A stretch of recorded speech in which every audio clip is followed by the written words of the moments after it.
For centuries, man had but his own two eyes to explore the wonders of his world. Then he invented the microscope, a mighty eye, and discovered the fantastic universe beyond the limits of his own meager sight. Now your adventure through inner space has begun. Through Monsanto's mighty microscope, you will travel into the incredible universe found within a tiny fragment of a snowflake. When you think of Disney parks, you don't necessarily think of them in terms of horror, do you? Well, that's not to say that there haven't been attractions that definitely fall into this category.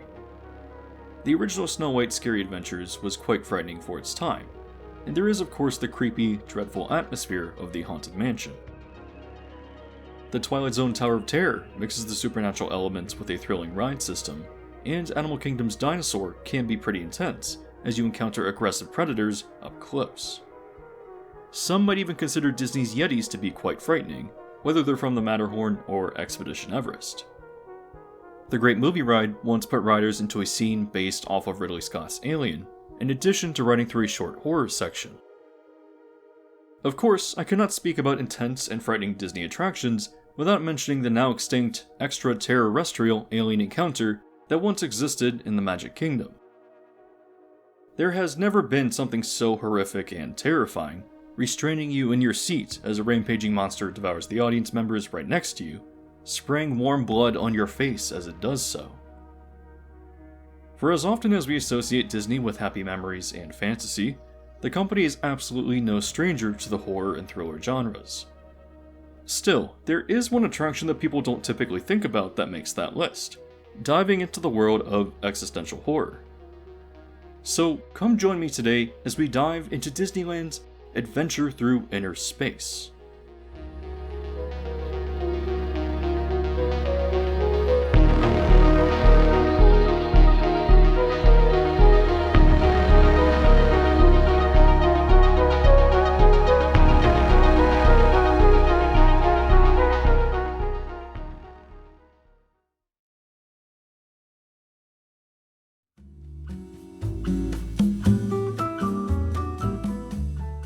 On opening, Disneyland's Tomorrowland is unrecognizable from how audiences know it today.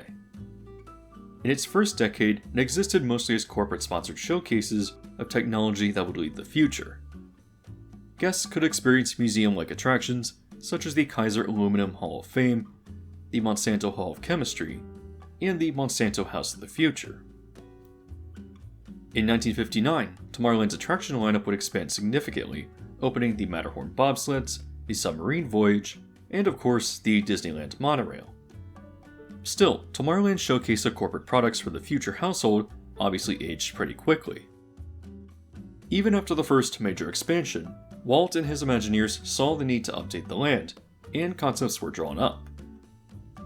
One of these concepts was for an expansion known as either Science Land or Adventures in Science. This area was conceptualized to introduce 4 new attractions and would have existed where Space Mountain is currently located today. The first of these would have been similar to the other corporate-sponsored museum exhibits, known as the Powercade and exhibiting motors and gears, sponsored by, well, General Motors. The next attraction seemed to be related to time travel back to the age of the dinosaurs. If you know your Disney history, obviously this became a segment of Ford's Magic Skyway for the 1964 New York World's Fair. These dinosaurs would eventually make their way back to Disneyland, becoming part of the Disneyland Railroad, where you can still see them today. It's also worth mentioning that this concept was later expanded upon for Epcot Center's Universe of Energy, bringing riders back into exciting prehistoric times, using education about fossil fuels as an excuse for this exciting encounter.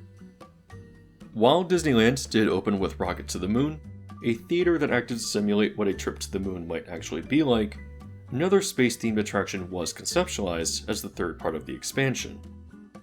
Details on this are lost to time, but the concept art is definitely intriguing. The final project of Science Land was to be Micro World, in which guests would shrink down and explore a droplet of water. Obviously, this is the first version of Adventure Thru Inner Space. However, as the World's Fair would take such a priority for Walt and his Imagineers, the second Tomorrowland expansion was put on the shelf, as that became the primary focus of the early 1960s. Speaking of which, for the 1939 New York World's Fair, General Motors would anchor their pavilion with an attraction known as Futurama. Creating a massive scale model intended to portray the future of transportation in America, riders would view it from above, seated in chairs on a moving conveyor. This attraction proved to be incredibly popular, so for the 1964 iteration of the fair, a new version was created, exploring the future of civilization through the lens of transportation. If you're familiar with Epcot's Horizons, you'll notice that it was clearly inspired by this version of Futurama. However, what's relevant to this video is the evolution of its ride system. Both Futurama and a similar ride by Bell Systems for their pavilion would feature audio from the seats that synced with the scenes that you would witness on their rides.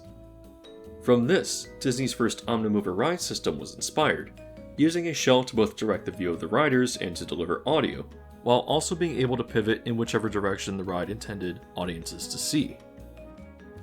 While the omnimover is most strongly associated with the doom buggies of the Haunted Mansion, the ride system was first used for Adventure Thru Inner Space. Of the attractions designed for Scienceland, only Micro World would evolve from its early concept, and Adventure Thru Inner Space, presented by Monsanto, would open in 1967, replacing the Monsanto Hall of Chemistry.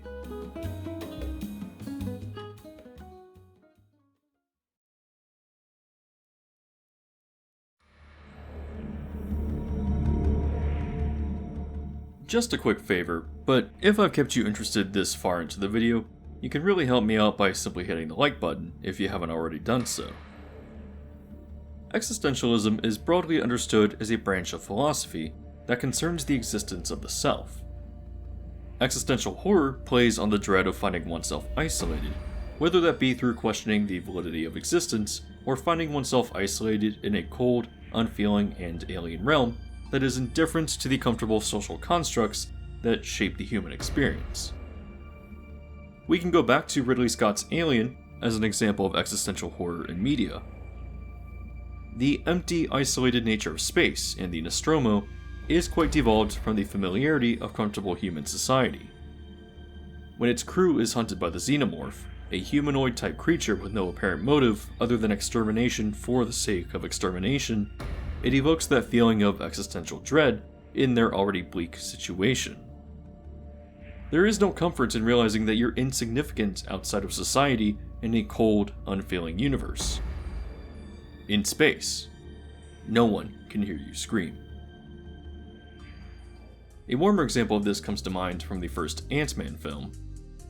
Hank Pym's warning to Scott about tampering with the Ant-Man suit and shrinking down forever, existing completely isolated from society in an alien, incomprehensible world with no way to return, is the perfect example of this. It's also the perfect segue into Adventure Thru Inner Space.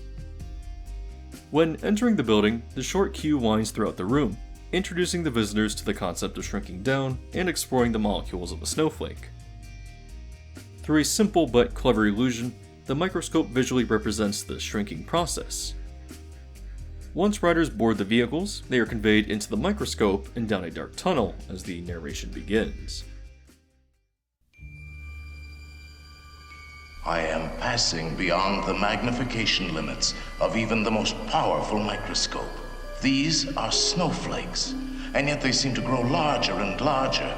Or can I be shrinking beyond the smallness of a tiny snowflake crystal?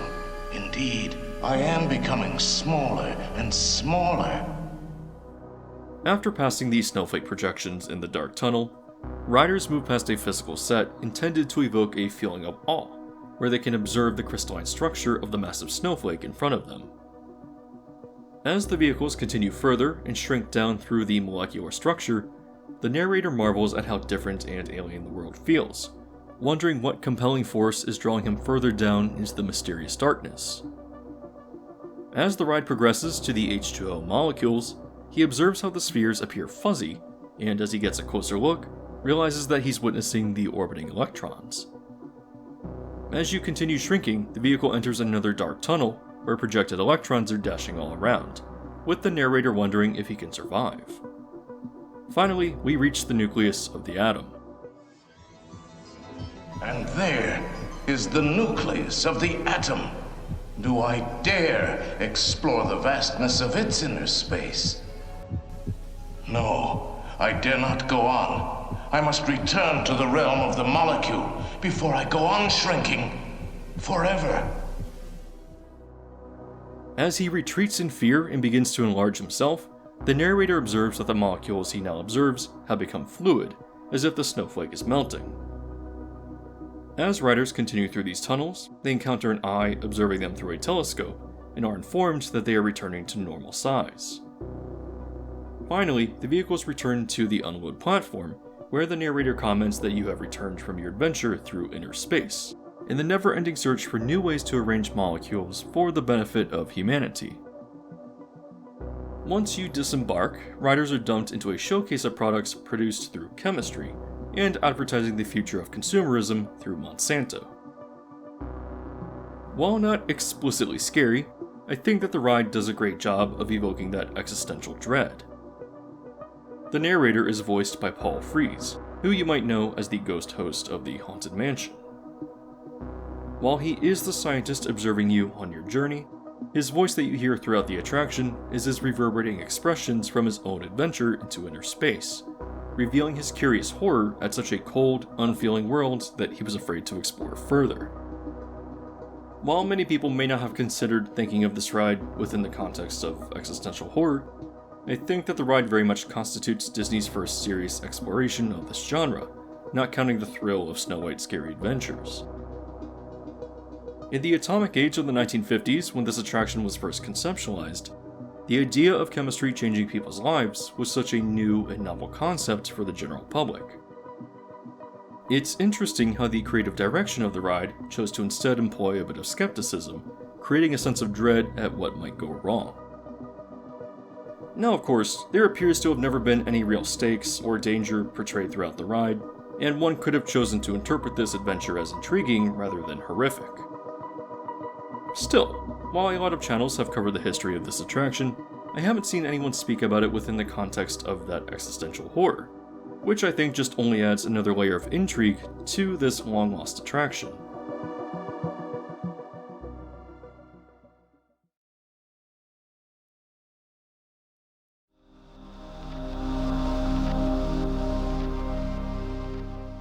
Adventure Thru Inner Space is one of those early Disneyland attractions that continues to capture the interest of theme park fans.